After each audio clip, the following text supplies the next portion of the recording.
কুমিল্লার ব্রাহ্মণপাড়ায় প্রেমিকের বাড়িতে টানা ১২ দিন ধরে অনশন করেছেন এক তরুণী।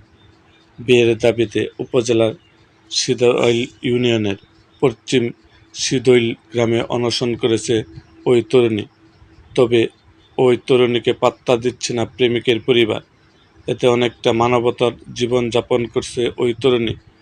বৃহস্পতিবার ২রা জুলাই উপজেলার সিদইল ইউনিয়নের পশ্চিম সিদইল গ্রামে গিয়ে এই তরুণীকে অনশনে দেখতে দেখা যায়। এ ঘটনায় এলাকায় ব্যাপক চাঞ্চল্যের সৃষ্টি হয়েছে। প্রতিদিনই ওই বাড়িতে ভিড় করছে উৎসুক জনতা।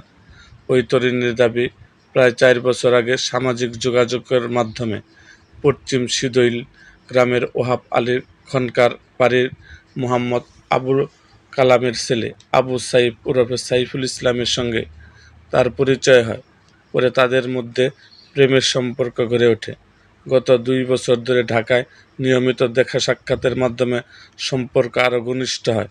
তার দাবি, প্রায় ১২ দিন আগে বিয়ের আশ্বাস দিয়ে আবু সাইদ তাকে দেবিদ্বার উপজেলার চকবাকর এলাকার এক আত্মীয়ের বাড়িতে নিয়ে যায়। সেখানে ২ দিন অবস্থানের পর তিনি বিয়ের বিষয়টি তুললে আবু সাইদ তাকে রেখে কাউকে কিছু না জানিয়ে নিজ বাড়িতে চলে আসেন। পরে প্রেমিকের বাড়ির ঠিকানা সংগ্রহ করে ব্রাহ্মণপাড়ার পশ্চিম সিদইল গ্রামে গেলে আবু সাইদ তাকে বিয়ে করতে অস্বীকৃতি জানান। এক পর্যায়ে তাকে টেনে হিঁচড়ে বাড়ি থেকে বের করে দেওয়ার চেষ্টা করা হয় বলে অভিযোগ করেন ওই তরুণী। ঘটনাটি জানাজানি হলে স্থানীয় সিদইল ইউনিয়ন পরিষদের চেয়ারম্যানকে অবহিত করেন। পরে চেয়ারম্যান উভয় পক্ষকে ইউনিয়ন পরিষদ কার্যালয়ে ডেকে সমাধানের উদ্যোগ নেয়। তবে অভিযোগ অনুযায়ী বৈঠক চলাকালেই আবু সাইদ সেখান থেকে চলে যান। এরপর থেকে ওই তরুণী প্রেমিকের বাড়িতে অবস্থান করে বিয়ের দাবিতে অনশন করছেন। ভুক্তভোগী তরুণী বলেন যে, আমার জীবনের অনেক ক্ষতি করেছে। সে আমার সব কিছু শেষ হয়ে গেছে। এখন সে আমাকে বিয়ে করবে না হলে আমি এই বাড়ি থেকে ফিরব না। স্থানীয় কয়েকজন বাসিন্দা জানান, গত ১২ দিন ধরে তরুণীটি প্রেমিকের বাড়িতে অবস্থান করছে। এ সময় অভিযুক্ত যুবক আত্মগোপনে চলে যান। স্থানীয়ভাবে একাধিকবার বিষয়টি মীমাংসার চেষ্টা করা হলেও যুবকের পরিবার সহযোগিতা করেনি। পরে পরিবারের সদস্যরা বাড়ি ছেড়ে চলে যান বলে দাবি করেন তারা।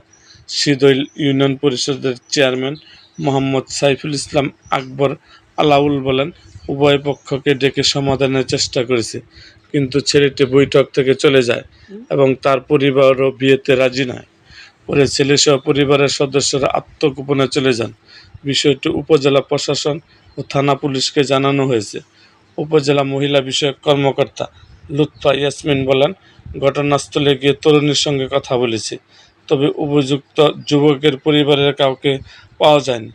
প্রশাসনের পক্ষ থেকে তাকে প্রয়োজনীয় সহযোগিতার প্রস্তাব দেওয়া হলেও তিনি তা গ্রহণ করেননি। পরে স্থানীয় চেয়ারম্যান ও ইউপি সদস্যদের বিষয়টি সমাধানের জন্য বলা হয়েছে। এদিকে অভিযুক্ত আবু সাইদ ও তার পরিবারের কাউকে খুঁজে পাওয়া যায়নি। এরকম আরও ভিডিও পেতে আমাদের মুক্তাগাছার ইতিহাস মিডিয়া ইউটিউব চ্যানেলটিকে সাবস্ক্রাইব করুন এবং পাশে থাকা বেল আইকনটি বাজিয়ে দিন।